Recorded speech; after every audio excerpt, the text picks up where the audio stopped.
DuPont defines itself as a science company and drops its signature under many innovative products in the industry. In this term, are there any projects that you are preparing to launch in 2013? And which segments does DuPont expect to grow? One of the main drivers of growth for DuPont is introduction of new products. We introduce thousands of new products every year. We're focused in three major areas: food, energy, and protection. And we have many new products in each of those areas that are rolled out each month. And the global industry is well aware of DuPont's intensive R&D works, and the amount spent for R&D is usually exceeds the many companies' total zeros. So how does DuPont shape its R&D processes? Yeah, the most important part of our R&D process is it's market-driven. In DuPont, we talk about market-driven innovation and collaboration with customers. We think that's required because no one company has all the knowledge required to solve the world's toughest problems. So we start with a market need, and then we have our scientists work directly with customers, with government, and with academia to try to staff those R&D projects and solve those tough problems. And nylon and Teflon were developed and presented to the industry around 1930s by DuPont, and today there are many groundbreaking products and presented by DuPont. What other products have a promising future in the market? Well, we've got many different platforms of products, starting with the market need. As I say, when we look at the growth trends driving the world, particularly population growth.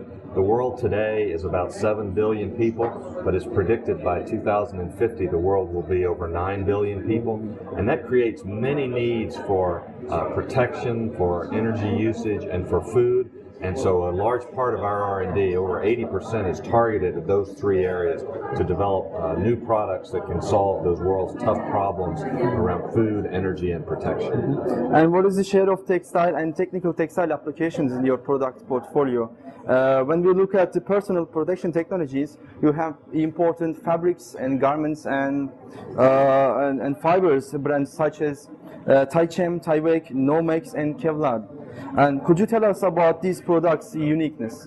Yeah, the products that you mentioned, products like Tyvek, Tychem, Kevlar, the Nomex, these are products, technical fibers that were developed really to solve the world's needs around protection. Those products are targeted toward either protecting people, protecting the environment, or protecting a customer's critical process.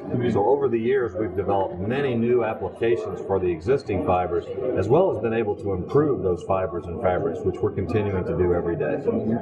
And nonwovens and technical textile materials are being used in a variety of areas and constantly growing in the industry. Does this grow rate in that industry urges DuPont to develop new products for the market? Absolutely. As I said, these products are targeted at protection, the technical fibers that you mentioned. And when we look at the needs of the world around either protecting the environment, protecting people, or protecting customers' critical processes, we think there's large opportunity for growth. So that's where we're investing our R&D in the fibers and textiles area. And what is the main reason to open an innovation center in Istanbul and operating more than 90 countries? What kind of importance does Turkey hold for DuPont? This is our 11th innovation center around the world, and what we've tried to do is identify the locations where we believe that our customers need access to our science and technology. Turkey has been a good market for DuPont, and when we look at the economy, the future, the age of the population, we think there's a lot of opportunity for growth in Turkey. So we felt it was time to connect the customers in Turkey directly with our scientists around the world. So that's why we decided to open our innovation center here.